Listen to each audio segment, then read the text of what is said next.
नमस्कार, बिंदास हरियाणा पर आप सभी का स्वागत है। इस वक्त हम चंडीगढ़ में हरियाणा सेक्रेटेरिएट में हैं और मेरे साथ हरियाणा के पंचायत एवं विकास मंत्री चौधरी देवेंद्र सिंह बबली जी है। और आखिर सरकार कैसे, हम चाहे गांव की पंचायतों की बात करें या फिर गांव के विकास की बात करें, जिस तरीके से सरकार का कहीं न कहीं मानना है कि हम पारदर्शिता से कहीं न कहीं गाँव में, शहरों में विकास करना चाहते हैं। आखिर कितनी सोच ये कहीं न कहीं इसको अपना पाए हैं। और अगर विकास के साथ-साथ हम बाकी राजनीतिक मुद्दों की बात भी करें, गठबंधन उसमें एक बहुत बड़ा सवाल है। आगामी समय में जो है चुनाव आने वाले हैं, तो तमाम विषयों पर हम बातचीत करेंगे। मंत्री जी, आपने अभी अधिकारियों की आपने मीटिंग ली है कि आखिर कैसे जो डेवलपमेंट के कार्य, विकास कार्य है, वो तेज़ी से हों, क्योंकि काफ़ी कामों में देरी आ रही थी। तो किस-किस तरीके की आपने वो मीटिंगें ली हैं? देखिए, पर्टिकुलर 2 दिन से एक तो विधायक होने के नाते अपनी कंस्टिट्यूंसी टोहाना की रिवाइज़ मीटिंग कहूँगा। हर डिपार्टमेंट वाइज़ कामों की प्रोग्रेस रिपोर्ट, कामों में गुणवत्ता, समयबद्ध तरीके से काम पूरे हों और जनता को हम समर्पित करें ताकि प्रदेश आगे बढ़े। अपने डिपार्टमेंट को लेकर भी हल्के को और प्रदेश में जो सरकार की योजनाएँ हैं, उनका लाभ जो हम सब की ज़िम्मेवारी है और हमारे जनता का हक है, उसको इम्प्लीमेंटेशन के लिए मीटिंगें पिछले 2 दिन से डिपार्टमेंट में अधिकारियों के साथ चली हुई हैं। और अगर मैं पर्टिकुलर अपने पंचायत डिपार्टमेंट की बात करूँ, तो अभी आपने पिछले दिनों देखा होगा कि काफ़ी ऐसे फैसले सरकार ने, एक व्यवस्था परिवर्तन वाले फैसले मैं कह सकता हूँ, हमारी हरियाणा सरकार ने, गठबंधन सरकार ने लिए। जी। गाँव को शहरीकरण के जो भाषण स्टेजों से दिए जाते थे, धरातल पे वो इम्प्लीमेंटेशन जाए, उस पे हमने प्रभुत्व के साथ काम किया और उसके रिजल्ट भी अब पूरा हरियाणा प्रदेश में आपको नजर आने शुरू हो गए होंगे। देखिएगा, पहले 1966 में हरियाणा बनने के बाद पार्टियां सत्ता में जो भी आई और अपने तरीके से सबने काम करने का प्रयास किया होगा। लेकिन जब मैं विधायक टोहाना से बना, टोहाना लोगों के आशीर्वाद से बना, क्षेत्र में बहुत कमियां खामियां थी, डेवलपमेंट की बहुत ज्यादा जरूरत थी, उसको कैसे हम आगे बढ़ाएं। हर डिपार्टमेंट में विधायक होते हुए मैंने अपने प्रयास जारी रखा। सरकार में मंत्री होने के बाद और ताकत टोहाना के लोगों को मिली, उससे काफी अच्छे डेवलपमेंट अमल तक लेके जाने में कामयाब भी रहे और अभी काफी हमें काम और हैं जो हमें आगे बढ़ाने भी हैं। ऐसा नहीं है कि वो अभी सारे कंप्लीट हो गए, अभी बहुत जरूरत है। जी, बिल्कुल, आपने और बताया कि बहुत ज़रूरत है मंत्री जी। और जैसा मैं पहले आपको सुन रहा था कि जिस प्रकार कहीं न कहीं सरपंचों की हम बात करें या फिर विपक्ष के विधायकों की बात करें, इस तरह की बात भी कही जाती है कि सरकार भेदभाव कर रही है या फिर जो विपक्ष के विधायक हैं, उनके हलके में काम नहीं हो रहा। लेकिन जो मैंने खुद सुना, वो मैं आपसे ऑन रिकॉर्ड पूछना चाहता हूँ कि जिस प्रकार आपके अधिकारी जो हैं, वो कहीं न कहीं सरपंचों को फ़ोन कर रहे हैं, उनके गाँव में क्या-क्या विकास कार्य होने हैं, किन-किन चीज़ों की ज़रूरत है, क्या-क्या सुविधाएँ उनको चाहिए, उनका डिमांड लेटर मँगवाया जा रहा है। सरकार एक तरफ इस तरह के काम कर रही है, लेकिन कुछ सरपंच जो है इस तरह की बात कह रहे हैं कि सरकार जो है विकास नहीं कर रही है, हमारे काम नहीं हो रहे। देखिए, मैं एक बात आपको क्लियर करना चाहता हूँ, मेरा कोई ज्यादा लंबा चौड़ा राजनीतिक अनुभव नहीं है। एक सोशल वर्कर के रूप में काम करने का सौभाग्य प्राप्त हुआ, पारिवारिक परंपरा को बढ़ा रहा था, लोगों ने राजनीति में उतारा, पहला चुनाव लड़वाया, चुनाव हम नहीं जीत पाए, दूसरे चुनाव में एक इतिहास बनाने का काम किया और जितना पिछली सरकारों ने कैसे काम किया उस पर मैं कोई टिप्पणी नहीं कर सकता। लेकिन जी। आज इस सरकार में, इस कैबिनेट में माननीय मनोहर लाल जी के साथ जो काम करने का मुझे मौका मिला, मैं एक बात तो मेरे समझ में आई, जो इन्होंने नारा दिया, सबका साथ, सबका विकास, सबका प्रयास और सबका विश्वास, हुँ। वो कहीं न कहीं मुझे प्रदेश में उसका इम्प्लीमेंटेशन नज़र आता है। और जब हम कैबिनेट में बात करते हैं तो लगभग काम उन्हीं के होते हैं जो सत्ता पक्ष के विधायक थे या सरकार में जो लोग इन्वॉल्व होते थे। आज पूरे प्रदेश का संपूर्ण विकास हो, किसी एक क्षेत्र का नहीं। नेता जिस पद पे है, अगर मैं विधायक हूँ तो पूरे हल्के को एक नज़र से देखने की मेरी ज़िम्मेवारी बनती है। अगर मैं बतौर मंत्री किसी डिपार्टमेंट के लिए काम करूँ तो पूरे प्रदेश को मैं एक नज़र से प्रॉपर डेवलपमेंट लेके आऊँ और मुख्यमंत्री तो मुखिया है। जी। तो ये एक चीज़ मैंने इस सरकार में देखी और मुख्यमंत्री जी के सभाओं में भी चीज़ देखी। और अभी भी आप ये देखेंगे, आज जो फाइलें क्लियर की हैं, इसमें हमने ये नहीं देखा, इसमें जो दूसरी पार्टी विपक्ष है आज, के विधायक हैं या हमारे सत्ता पक्ष के या हमारे गठबंधन के, जो भी डेवलपमेंट की सरकार की पंचायत राज की जो घोषणा है, जैसे एचआरडीएफ में भी 3 कामों की पिछले 2-3 महीने पहले एक सरकार ने एक फैसला लिया कि जो फंड है उसका एलोकेशन अलग-अलग करके इसके अंदर हम फिरनी, जो एक बड़ी समस्या थी, शिवधाम की चारों फैसिलिटी, उसके अंदर बाउंड्री, पानी, सड़क को भेजना और हमारा पार्कों में आमशाला। तो उसमें पूरे हरियाणा प्रदेश के अंदर ये पैसा जहां जहां से डिमांड हमारे गांव से आई या विधायकों ने भेजने का काम किया, मंत्रियों के द्वारा रिकमेंडेशन आई या सरपंचों के द्वारा रिकमेंड आई, उसको हमने पूरा करने का काम किया और वो पैसा पूरे प्रदेश में जाएगा, जिससे सबका विकास और सबका साथ मिलेगा और सबका प्रयास भी उसके अंदर जरूरी है और सबका विश्वास भी, पूरी जनता का विश्वास सरकार पर होना चाहिए। तो उस पर हम काम कर रहे हैं और उसमें काफी बड़े बदलाव, एक व्यवस्था पर आप इसको मैं कह सकता हूँ। पंचायत डिपार्टमेंट में जितनी मेरी समझ है और जो हमने काम किया, ये पैसा कहीं ना कहीं जो सरकारें जो भी रही, वो एक बोट मैनेजमेंट में एससी को 5 लाख दे दिए, उसका एस्टिमेट नहीं बनता चौपाल का, चौपाल 25 लाख में बनती है, 5 लाख में उसकी नींव तैयार नहीं होती और एक वही हमने पैसा दे दिया जी। अब जो ई टेंडरिंग प्रणाली से आया, एक प्रॉपर उसका सिस्टम है, उस जो भी डेवलपमेंट कार्य है, चाहे गली है, सड़क है, आपकी कोई बिल्डिंग बन रही है, कम्युनिटी सेंटर बनना है, उसका प्रॉपर पहले एक एस्टिमेट तैयार होता है। उस एस्टिमेट के अगेंस्ट जो उनका पैसा पीआरए का वो खर्च करेंगे, सरपंच अपने अधिकार क्षेत्र है, पंचायती राज एक्ट ने जो चुने लोगों को दी है, चाहे हमारी पंचायतें हों, ब्लॉक समितियां, जिला परिषद, इनको पावरें देने का भी काम हमने किया। पहले तो जिला परिषद वाले बैठे हुए थे, आज 13 14 कामों के वो हाउस में पास करके सरकार पे जो पैसा वो खर्च करेंगे प्राथमिकता पे, फिर सरकार से डिमांड कैसे। आज ब्लॉक समिति की भी 9-10 कार्य है, पंचायतों को भी कार्यों को भी डिवाइडेशन किया सरकार ने, ताकि पारदर्शिता आ जाए। एक ही काम के 3-4 हजार पैसे रिलीज हो जाते थे, उस फंड को भी हमने एलोकेट किया, कामों को भी हमने उसको अलग अलग पंचायतों को देके स्ट्रेंथनिंग अगर जिसको कहेंगे, वो पहली सरकार है और मैं कह सकता हूँ कि वो पहला मंत्री है जो नीचे तक हमने देने का काम किया। हाँ, जो सरपंचों की आप बात कर रहे हैं, उसमें हमारे कुछ से भाई राजनीति से प्रेरित है, वो गांव का विकास नहीं चाहते और उनको कहीं ना कहीं से चाबी भरी हुई है, जो मैं भी फील करता हूँ।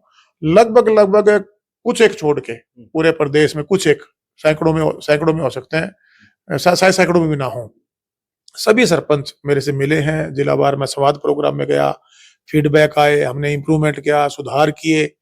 हाँ, उसमें कर्मचारी अधिकारी, अब पहले ग्राम सचिव था, आज सरपंच अपने उस पर कमेंट्स दे सकते हैं, जही पे सरपंच के कमेंट्स लेने शुरू किए, ब्लॉक लेवल पर हमने ब्लॉक समिति के कमेंट्स लेने शुरू किए, जिला परिषद के लिए हमारे जिला परिषद का चेयरमैन उस पर लिख सकते हैं।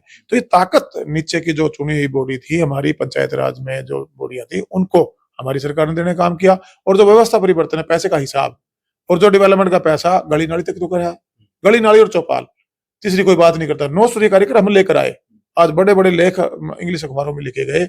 एक बच्ची का सुझाव मेरे हल्के के डुल्ड गांव से शुरू होता हुआ हरियाणा प्रदेश ने उसको इंप्लीमेंट करने का काम किया। पिछले बजट सेशन में ई लाइब्रेरी, पुरानी बिल्डिंगें खंडित होने लग रही थी, 4000 बिल्डिंगों हमने चिन्हित करवाया, उसको सबको ग्राम सभा बुलाकर उनसे सहमति ली।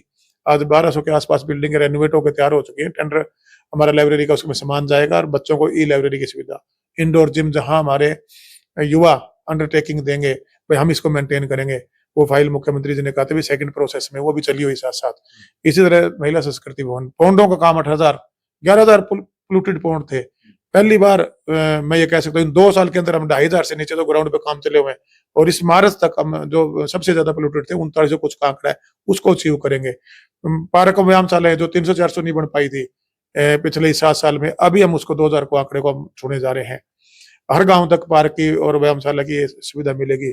आपकी लाइट, एलईडी लाइट लगाकर, ये सारी की सारी जो 9 सूर्य कार्यक्रम की बात कर रहा हूँ, गांव के अंदर साफ सुथरा रख रखाव, पानी की व्यवस्था, हर घर में नल के माध्यम से जल, 24 घंटे लाइट, अगर लाइन लॉस नहीं है, इसी प्रकार की जो सुविधाएं शहरों में थी। शहरीकरण भाषणों में तो अच्छा लगता था, ग्राउंड पे उसका अगर प्रयास किया है तो मैं दावे के साथ कह सकता हूँ ये हमने किया है और इसको हम इम्प्लीमेंट कर चुके हैं। हाँ, ये बात मैं मानता हूँ, थोड़ा जो हमारे नीचे के कर्मचारी हों, हमारे सेक्रेटरी या शिकायतें हमारे पास आती हैं जेईज को लेकर, एसडीओ या ब्लॉक लेवल पे एडमिनिस्ट्रेशन के अधिकारियों, चाहे इंजीनियरिंग में अधिकारियों, कहीं ना कहीं आज भी जिनकी मनसा गलत है, जो शिकायतें मेरे पास आती है, सख्त कानूनी कार्रवाई करते हैं हमारे चुने लोगों को वो बरगलाने का और उनको गलत तरीके से गाइड करने का काम करते हैं। एक एक जिले की बार बार मीटिंग हमने ली है, प्रदेश लेवल पे मीटिंग हमने ली है, रिवाइज मीटिंग हम लेने लग रहे हैं। और मैं आपके माध्यम से लोगों को बता देना चाहता हूँ, हमारे चुने लोगों को जो उस पद की गरिमा पे काम करना चाहते हैं, उनके गरिमा को बिल्कुल कभी भी हमारी सरकार देवेंद्र सिंह बुबली अपने जब तक इस कुर्सी बैठे है बिल्कुल तार तार नहीं होने देगा। आज भी हमने 2-3 अधिकारियों के खिलाफ मैंने लिखा है, जो अधिकारी अपनी ड्यूटी नहीं करेगा, सिर्फ रूल बुक के हिसाब से काम नहीं करेगा, कुर्सी तोड़ने का काम करेगा, सरकार सख्त है, उसके खिलाफ सख्त एक्शन लेने से हम बिल्कुल नहीं हटेंगे। चुने लोगों का जो एक सम्मान, जो उस प्रतिष्ठा उस पद की है, उसको आगे बढ़ाने में, और लगभग वे सभी लोग लग चुके हैं। वो प्रदेश का भला चाहते हैं, गांव को बढ़ाना चाहते हैं, गांव का विकास चाहते हैं, और उसके रिजल्ट आपको धरातल पे अगर आप सर्वे करके आएंगे आपको नजर आने दिखाई देने से। जी, बिल्कुल आपने विकास की बात बताई और बिल्कुल डीपली आपने बताया कि कैसे आप व्यवस्था परिवर्तन करना चाहते हैं और कैसे-कैसे आपको दिक्कतें आ रही हैं, उन दिक्कतों का समाधान आप कैसे-कैसे कर रहे हो, सब आपने बताया। अब मैं कुछ राजनीतिक सवाल आपसे ले लेता हूँ। बहुत बड़े नेता हैं बीजेपी के और आपके टोहाना से तो कोई ज़्यादा दूरी नहीं है, चौधरी वीरेंद्र सिंह। उनका बयान आपने सुना होगा और शायद ऐसा कोई दिन ना हो जब गठबंधन को लेकर किसी नेता का बयान ना आए, शायद ही ऐसा कोई दिन गुज़रता हो। पहले वो लंबे समय तक बोल रहे थे कि जेजेपी के साथ गठबंधन नहीं रखना चाहिए, बहुत लंबे समय तक ये बोलते रहे। फिर उन्होंने एक बड़ा कार्यक्रम किया जिनके अंदर उन्होंने बोला कि अगर जेजेपी के साथ समझौता रहेगा तो मैं बीजेपी में नहीं रहूँगा। उसके बाद अब उन्होंने बोला कि जेजेपी के साथ जो है वो 15 दिन में गठबंधन टूट जाएगा। आपका क्या मानना है? देखिएगा, वो काफी सीनियर लीडर है चौधरी वीरेंद्र सिंह जी। अब ये सरकार गठबंधन में बनी, ये फैसला हरियाणा प्रदेश की जनता ने लिया। बीजेपी की अगर सारी सीटें कंप्लीट होती तो शायद हमारी जरूरत नहीं पड़ती। मैंडेट ऐसा आया कि प्रदेश हित के लिए दोनों पार्टियों ने बैठ के गठबंधन में सरकार बनानी पड़ी। दोबारा चुनाव में जाना बहुत बड़ा एक खर्चा होता है। एक मिनिमम कॉमन प्रोग्राम बना, उसमें जो लोग चुनकर आए, उसमें उस प्रोग्राम को इम्प्लीमेंट करके प्रदेश को आगे कैसे बढ़ाया जाए, उस पर हमने कार्रवाई काम शुरू किया और उस पर काम शुरू हुआ। आज हम गठबंधन में सरकार चला रहे हैं और प्रदेश को एक काफी, मैं ये कह सकता हूँ, जितनी मेरी समझ काम कर रही है और जितना मैंने देखा है, पहले भी मैं भी गांव के हितधारकों से जुड़ा हुआ हूँ कि कितने डेवलपमेंट गांव में थे या शहरों की जो बात करें, एक परिवर्तन प्रॉपरली राजनीतिक परिवर्तन नहीं, ये व्यवस्था परिवर्तन है। सत्ताएं आती रहती हैं, जाती रहती हैं, सरकारें बनती रहती हैं, बिगड़ती रहती हैं, बदलती रहती हैं। यहाँ पर जो उनके जो स्टेटमेंट थी, मैं भी देख रहा था, रैली में भी देख रहा था। अब लोगों को कोई नारा लोगों दिया था उन्होंने, पता नहीं क्या, मेरी भी सुनो, मेरी आवाज सुनो, मेरी आवाज सुनो, सॉरी। अब वो मेरी आवाज सुनो, भाई आप कांग्रेस में पहले काम कर रहे थे, फिर आप बीजेपी में आए, ठीक है, राजनीतिक अपनी व्यवस्था के हिसाब से नेता अपने समर्थकों से डिस्कशन करके हमें भी कांग्रेस ने टिकट दिया, हमने भी जेजेपी की टिकट लेकर चुनाव लड़ा था। इस प्रकार वो भी बीजेपी में राजनीति कर रहे हैं। आज ये हमारी जो सीनियर लीडरशिप है, चाहे भारतीय जनता पार्टी की है, चाहे हमारे जननायक जनता पार्टी, ये फैसला उन्होंने लेना है। अभी अगला चुनाव हमें गठबंधन में जाना है, वो उनको सूट करेगा तो जाएंगे, अगर उनको सूट नहीं करेगा, क्योंकि तीसरी बार भी भारतीय जनता पार्टी चुनाव में जा रही है, एंटी इनकमेंसी भी होगी, काम करते करते भी लोग कुछ नहीं हो पाते। आप कितना ही काम कर दो, कई बार वैसे ही लोगों का एक माहौल बना लेते हैं।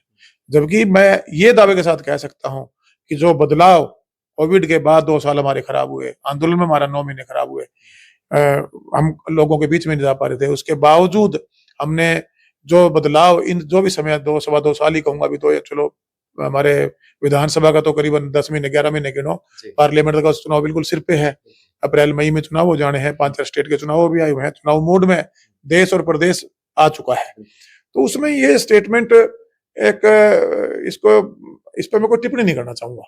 बेसिकली आप अपनी स्ट्रेंथ बताएं, आप क्या करना चाहते हैं अपने क्षेत्र के लिए, इस प्रदेश के लिए, जो जिम्मेवारी जनता ने दी, जब आपके पास पुराना विरासत राजनीति की वहां रही है, तो देखो लोग जवाब मांगेंगे, अब लोग काम मांगेंगे। ये जात पात की राजनीति मैं मानता हूँ ये खत्म होनी चाहिए।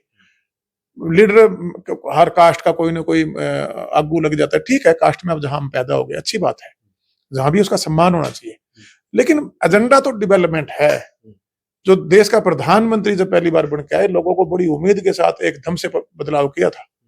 पुरानी पार्टी थी कांग्रेस, कितना बड़ा बदलाव था नरेंद्र मोदी जी को प्रधानमंत्री बनाने के लिए। जो कट्टर जैसे हम कांग्रेस थे, हमने भी वोट उस टाइम बीजेपी को देने का काम किया था। इस प्रकार से एक लोगों की भावना बनी थी और उस पर इम्प्लीमेंटेशन आए हैं देश में, बहुत बड़े बदलाव भी किए उन्होंने। ठीक है, प्रो में जो विजन और जो सोच के साथ हो सकता है 100% ना आए, लेकिन प्रयास तो पॉजिटिव है ना। इसी प्रकार हमारे प्रदेश में हमने करने का काम किया है। तो मैं तो ये कहना चाहूंगा कि काफी मैच्योर लीडर हैं।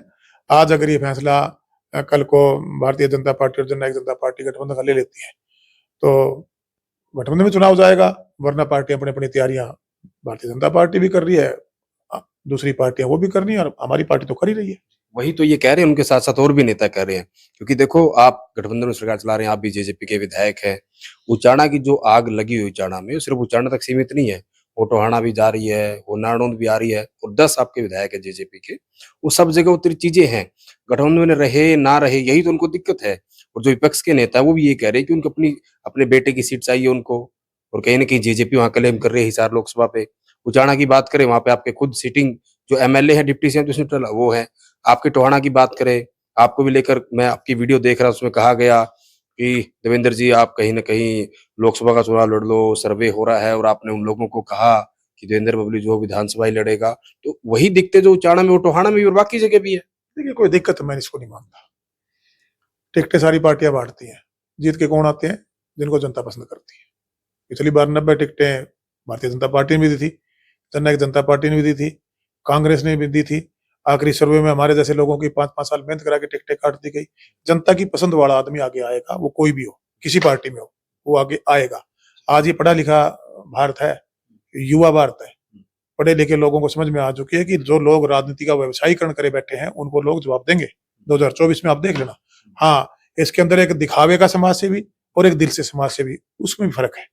आजकल चुनाव नजदीक आता है, जैसे बरसात में मेंढक टटर करके बाहर आते हैं, सब निकल आते हैं, भाई टिकट कहीं से मिल जाए, टिकट के पीछे लगे रहते हैं। फिर टिकट, मैं भी पहले चुनाव इंडिपेंडेंट लड़ा था।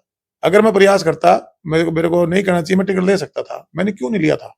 कि मेरा एजेंडा मेरा हल्का आगे बढ़ाने का था, और उस एजेंडे के साथ शोषण हुआ था। उस मेरे टोहाना हल्के के साथ लोगों के साथ शोषण हुआ था। उस शोषण से मैंने टोहाना को बाहर निकाला, मैंने निकाला। आज टोहाना आजाद है, आजाद विचारधारा के साथ वोट देगा।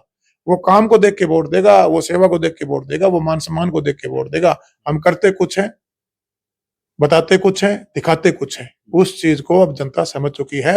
आपको वही बात बतानी होगी जो आप करने के लायक हैं, आपका जो अधिकार क्षेत्र है, और वो करने की आपकी संवैधानिक राइट आपके पास है। ये झूठ फरेब छल और बल की राजनीति खत्म हो चुकी है। हाँ, इसमें ऑप्शन आगे बेटर मिलता है तो लोग 1 मिनट में उसका बदलाव कर देते हैं। दो गंदों में तुलना करनी हो तब उनकी समस्या हो जाती है जनता की। अगर अच्छा बेटर ऑप्शन मिलता है तो 1 मिनट में किसी भी कंस्टिट्यूंसी में देख लीजिए। उस टाइम जब हम विधायक बने, कोई पता था देवेंद्र सिंह बबली सत्ता में बैठे 75 पार करना रहा था बीजेपी का? उस टाइम तो बीजेपी की सत्ता आती नजर आ रही थी। आपका जमुना पार करना रहा था, हमारा तो था बिल्कुल जमुना पार का। उस टाइम हम लड़ रहे थे भाई, वो सत्ता में बैठे थे। तो देखिए, पार्टियां अपने अपने तरीके से काम करेंगी, जनता में अपनी बात रखेंगी, सबका राइट है। इस देश की संविधान ने दिया हमें, आम नागरिक को भी है। एज ए विधायक मुझे भी, जो एक विधायक के नाते मेरी जो जिम्मेवारियां हैं, जो मेरे संवैधानिक राइट है, आज मंत्री के नाते जो मेरी इस चेयर की एक गरिमा है, इसके जो मेरी जिम्मेवारियां हैं, उनको निभाना पड़ेगा हमें।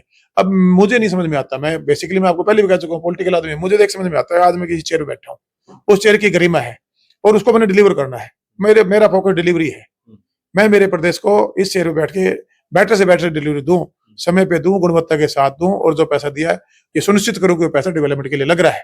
और वही हम सब के जो चुने लोग हैं, चाहे विधायक हैं, चाहे जो सत्ता में बैठे हैं, चाहे विपक्ष में बैठे हैं, विधायक है। उसके बाद बहुत ताकत है जनता की, वो नुमाइंदा है पूरी अपनी कॉन्स्टिट्यूंसी का।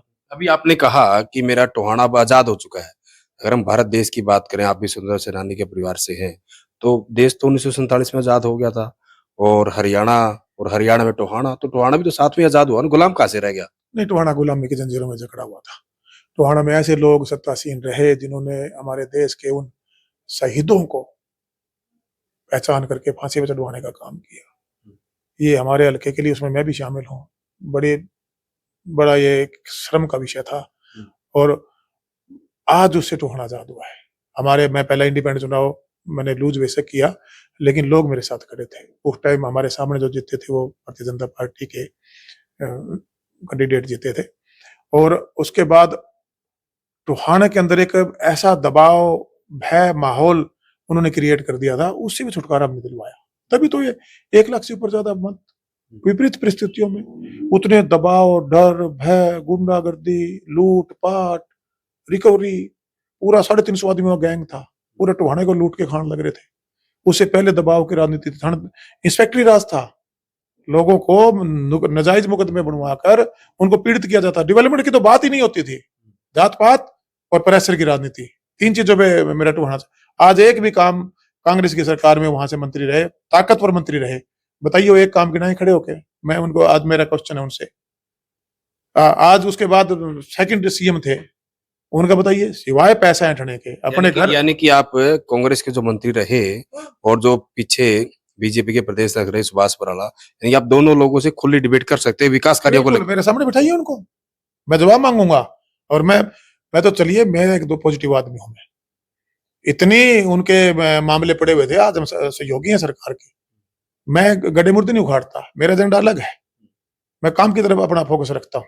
जो ताकत मुझे जनता ने दी है, किसी को नीचा ऊंचा दिखाने के लिए नहीं दी, मुझे काम करने के लिए दी है, टोहाना आगे बढ़ाने के लिए दी है। उसी फोकस को लेकर मैं आगे चल रहा हूँ। आज प्रदेश में एज ए मिनिस्टर, जो कैबिनेट में मुख्यमंत्री जी ने अपनी कैबिनेट में मुझे लिया सहयोगी के रूप में, तो आज डिपार्टमेंट को आगे बढ़ाने की मेरी जिम्मेवारी है। मैं आज डिपार्टमेंट में सुधार भी कर रहा हूँ, उसको आगे बढ़ा रहा हूँ, और जो जनता का गाढ़े खून पसीने के पैसे कमाई का, उसका एक एक रुपए का हिसाब हमारी सरकार की, मुख्यमंत्री जी की बतौर मंत्री, मेरी, हमारे विधायकों की, सबकी ड्यूटी बनती है जनता को दें, और हमें जनता को देना चाहिए। और मैंने जनता को जो निगरानी कमेटियां बनाकर हमने जागरूक कर दिया है।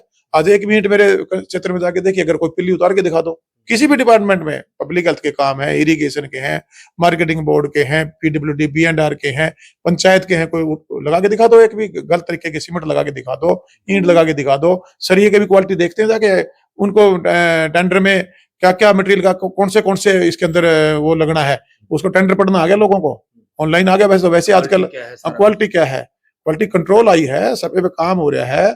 ऐसी बिल्डिंगें, भव्य बिल्डिंगें तैयार होने लग रही है, शायद हम अपने घर भी नहीं बना सकते। वो सरकारी बिल्डिंगें बननी शुरू हुई हैं, वो इसलिए हुई हैं कि जो ये एक रिकवरी एजेंसियां थी, जो एक दलाली से पैसा इकट्ठा किया जाता था, वो बंद हुआ डिपार्टमेंट में, तब हुआ। इसमें अधिकारी हैं, अच्छे अधिकारी बहुत हैं, काम कर रहे हैं। कुछ बेचैन अधिकारी, जिनको सिर्फ तनख्वाह तो मेरा हक है, बाकी मुझे और तरह का भी सिस्टम मेरी जेब में आना चाहिए, वो अब नहीं चल रहा।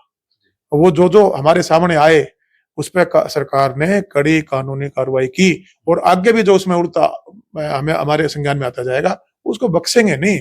और जो चुने लोग हैं, मैं फिर ये कहने लग रहा हूँ चुने मेरे साथियों को, आपकी जो सीट की गरिमा है, जिस पद पे आपको जनता ने बिठाया है 5 साल के लिए, उस गरिमा को कभी भी देवेंद्र सिंह बबली जब तक इस सीट पे बैठे, आपको तार तार नहीं होने देगा। हमारी पंचायतें, सरपंच हो, हमारे पंच हो, हमारे ब्लॉक समिति के लोग हों, हमारे चेयरमैन वाइस चेयरमैन हो, हमारे जिला परिषद के हमारे साथी हों, हमारे प्रधान, वाइस प्रधान, और हमारे जो जिम्मेवार लोग हैं, अधिकारी कर्मचारी प्रदेश को आगे बढ़ाने के लिए सरकार की डायरेक्शन से आगे काम बढ़ते हैं, और सरकार विजनरी सिस्टम से काम कर रही है, और उस विजन से आज प्रदेश का बहुत बदलाव और बहुत बदलाव होने लग रहे हैं। बिल्कुल, शुक्रिया देवेंद्र सिंह बबली जी बातचीत करने के लिए। तो ये थे हरियाणा के पंचायत मंत्री चौधरी देवेंद्र सिंह बबली, जो कि हमेशा अपनी बेबाक बात रखने के लिए जाने जाते हैं। और साफ तौर पर देवेंद्र बबली का कहना है कि जो मेरा विजन है, जो मेरी सोच है, आखिर कैसे हरियाणा आगे बढ़े, आखिर कैसे, क्योंकि ये टोहाना से विधायक भी है, तो आखिर कैसे टोहाना मेरा आगे बढ़े, विकास कार्य कैसे हों, उसके लिए मैं काम कर रहा हूँ। और जहां तक इन्होंने अधिकारियों को लेकर खास बात कही कि जो भी अधिकारी, चाहे बड़े अधिकारी हो या छोटे अधिकारी हो, कोई भी अगर काम में उनकी कोई कोताही पाई जाती है, तो उनको बिल्कुल भी नहीं बख्शेंगे। जो भी कहने की सजा है, उनको दी जाएगी। और विकास कार्यों को लेकर कोई भी किसी प्रकार की जो है कोताही, विभाग इनका और ये खुद नहीं बरतेंगे। और जहां तक गठबंधन के सवाल की बात है, जैसा देवेंद्र बबली ने बताया और पहले भी बहुत बार बता चुके हैं कि जिनका समझौता हुआ था, जब सीटों का अभाव था, पूर्ण बहुमत नहीं मिला था, उसके तहत ये 5 साल के लिए समझौता हुआ, और 5 साल जो है वो इनकी सरकार चलेगी।